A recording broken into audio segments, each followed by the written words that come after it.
What is up, guys? Sherlock Holmes here. As you already know, I've been looking at the Discord a lot lately, and I see a lot of frustration from newer players saying this game is unsoloable. I'm down bad. I got no money. I got no recruits. I got no weapons. What do? I can't even play this game. AI don't die. People don't die. So I wanted to take a minute and just show you guys how I like to do solo play when I'm down bad and I need some money. I like to call these the smash and grab runs, where basically I take out a fresh recruit, as we can see here. No meds, no extra weapons, no nothing, just whatever the shirt they got on their back and the weapon that they come with. Sometimes it's a shotty, sometimes it's the pepper box. In this case, it's going to be a pepper box run. Now, I'm not saying you're going to get rich quick doing this scheme, but it can help get you off the floor, and you need a little bit extra for some weapons or some gear. This strat might help you out a little bit. So before we get into it, we all know that there's POIs, points of interest, on the map. That'll be like Fort Dixon, Fort Barry, the brand new mines POI, things like that, where you can go. There's AI to kill, there's loot to grab, things like that. That can be challenging for a solo player, especially if you're new, because the AI hit hard. They come at you in kind of like a mob mentality type of thing, and they don't seem to miss their shots. There are also what I like to call mini POIs on the map. These are locations that don't typically have a lot of AI milling around, but you can still pull a couple good items out of there. I'll mark some of my favorites on the map, but there are plenty more to be found. Starting off the run, go ahead and hit launch. We can see we're going to spawn in Blue Ridge River mouth, and that's right here. And it looks like I spawned in pretty much on top of a guy. Normally I wouldn't be killing this man because I feel bad spawn killing, but we're just trying to get in, get out, and we don't want him to come and get aggressive on us later on. We don't want to deal with players. As a matter of fact, I want to avoid combat with anybody but an AI as much as possible. So we're just going to pop him in the head. Sorry about that, buddy. If that was you, I do feel bad. But we'll also check your body just to make sure you got no loot on you. Looks like he's just got a little bit of ammo for us.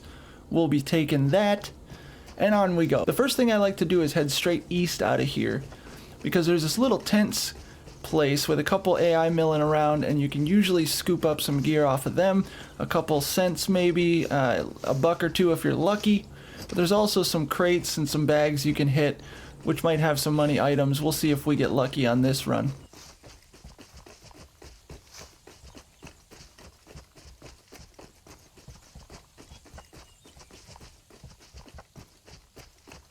This would be where rope specialist is. We can see he's actually not there because the guy is actually not standing there. If he was standing there, I knew I would have ropes extract to head out.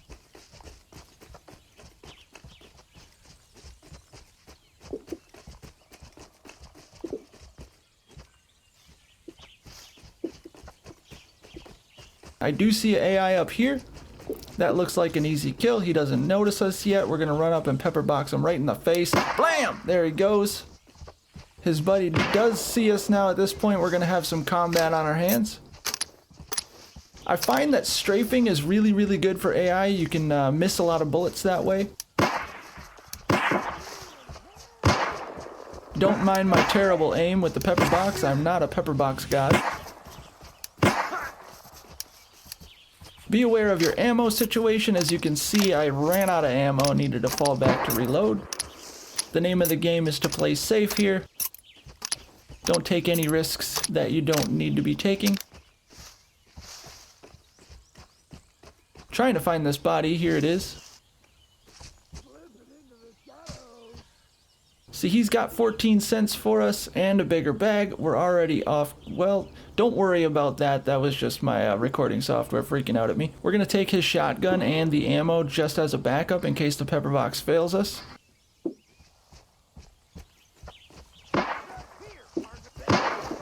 Two more AIs start shooting. We're getting tagged up a little bit here. Drop the first one. Hit him pretty hard, and he's down.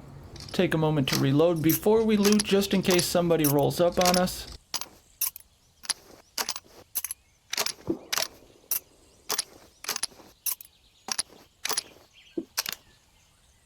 He's got an ammo belt, perfect, a cigar, that's worth money. If we could take a look here, I like to take the musket and the musket ammo If you don't like using the musket, that's fine. We can get out with it and sell it later. The ammo actually sells for a decent amount, but he's also got some money for us and some food. So we'll be having that. I do like to use the musket myself as a primary when hunting AI, because the first shot, as long as they're standing still and you get a good beat on them from a good enough range, you can usually one-tap them to the head and then either drop it or switch to your secondary, whichever you want to do. Axe in the log there we can see.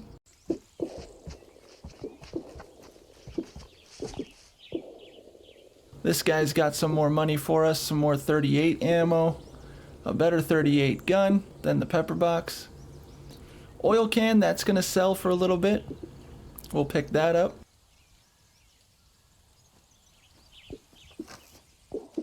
There is a bandage on the table here. We elect not to take the bandage. We're not here for heals, just money items. We got some tobacco and another cigar. Avocados are good to grab for energy. There's another axe on the bench right there, in case you need to do some wood cutting. Some other materials there. Another oil can, we're going to have to pass on that. Some other miscellaneous bits and bobs, we're not concerned with that. Now we're going to take a look at extracts. I see dead tree over here. I think we can make that in 10 minutes. Dead tree should be right over there. We're going to start heading that way and see if we can make this extract.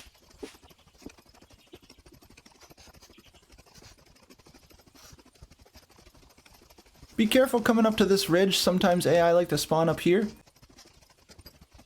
We're coming up on the Widow's Hut. You will need a book from here later for your trader rep. I like to check and see if this is open. A lot of times people will open this, grab one or two things in the book, and then leave everything else. So sometimes you can sneak some cheeky gear out of here if it's open. If not, don't worry about it. At this point, I see the dead tree timer is actually not counting down, which means somebody's extracting there. So we're going to have to pass on that as an extract.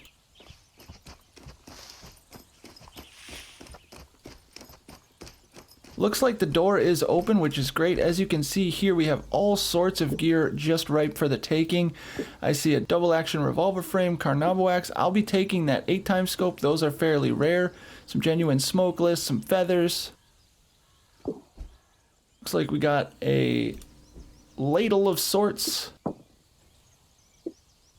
Some salt, some cloth, an apple. Slug molding kit if you're into slugs. Rusty knife, some casings, an inkwell.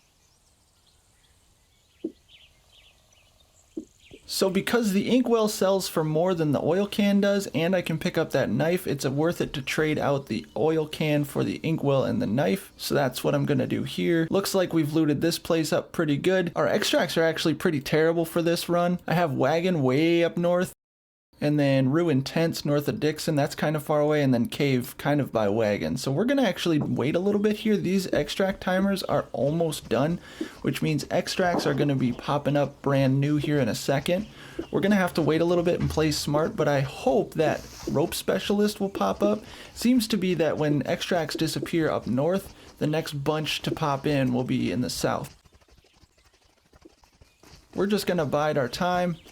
Try to stay away from shots, try to avoid PvP if we can, maybe try to get lucky and pick off some AI for some more money.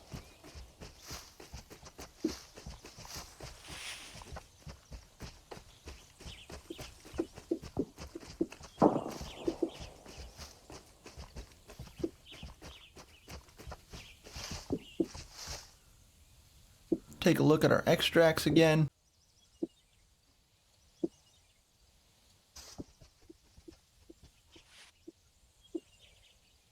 I really have a feeling here that Rope Specialist is going to pop up, so I'm going to start making my way over there now, so I don't have to run as far.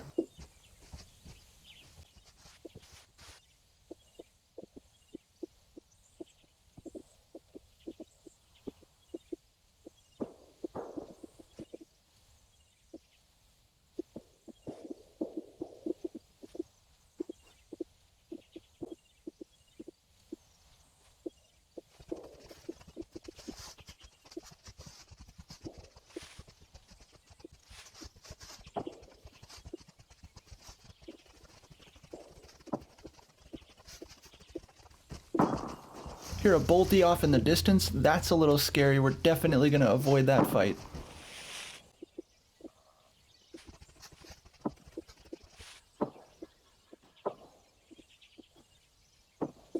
Bolty shots sound like they're getting closer, making me a little nervous at this point.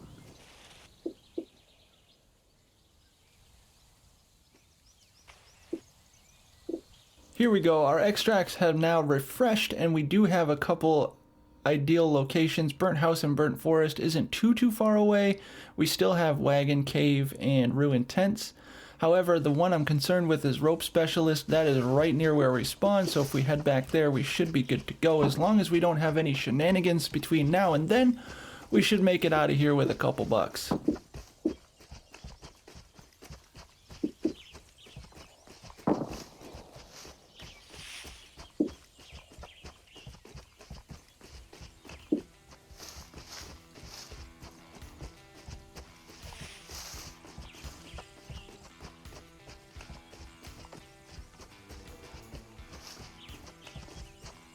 There it is, Rope Specialist, 10-second extract. Let's get on there and hope we don't get shot while we're waiting.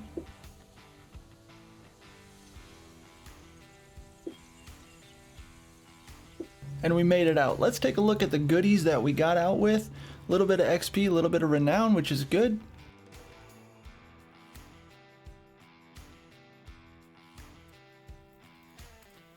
So it looks like we got 24 cents, 2 cigars, a tobacco box, an inkwell, and a rusty knife for some money items. Anything tagged with that general means it's for sale.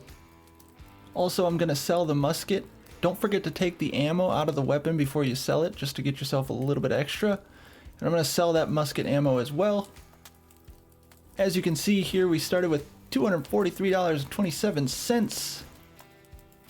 Now keep in mind my traders are leveled up, so this stuff is selling for a little bit more than it says in the tooltip. You'll get roughly face value depending on your trader rep. But after selling all that, we went from $243.27 to $247.07. We made ourselves $3.80. Got a little experience, got some more 38 ammo, and we actually got lucky and pulled out an 8x scope. That's fairly rare, so we're going to hang on to that to craft a nice rifle later on. All in all, a fairly good run, and it only took about 15 minutes start to finish. The cool part about this is I can take this recruit right back into it, do the exact same thing, either with the same set of mini POIs or a different one depending on where we spawn. If you found use out of this video, I'll go ahead and throw up another one with a different set of mini POIs that I like to hit. Couple of my favorites. Hope this video helped in some way, and as always, I'll eat your boots.